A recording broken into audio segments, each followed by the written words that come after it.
Kim Pao, galawang mag-asawa sa Agusan del Sur.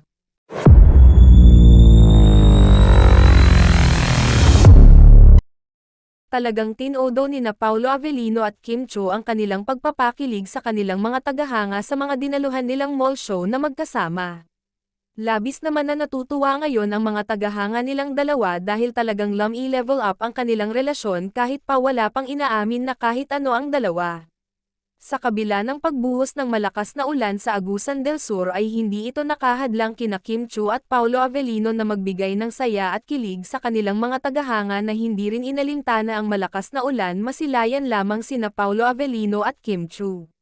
Nadagdagan pa ang nadaramang kilig ng maraming mga netizens nang kumalat ang video pagkatapos ng show kung saan makikitang pinahiram ni Paulo Avellino ang kanyang jacket kay Kim Cho upang mabawasan ang lamig na nadarama nito.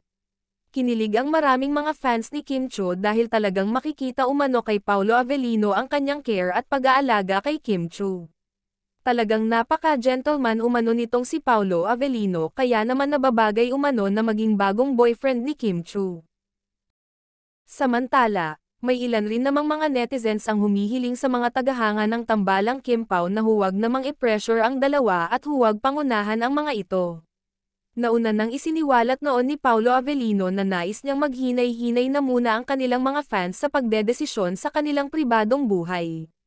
May mga netizens rin na nagsasabing tila nagiging delusional na rin ang ibang mga fans ni Kim Cho at Paulo Avellino dahil pinapangunahan na nila ang dalawa sa mga pangyayari kagaya na lamang sa pagpapakalat na nagpakasal na ang dalawa.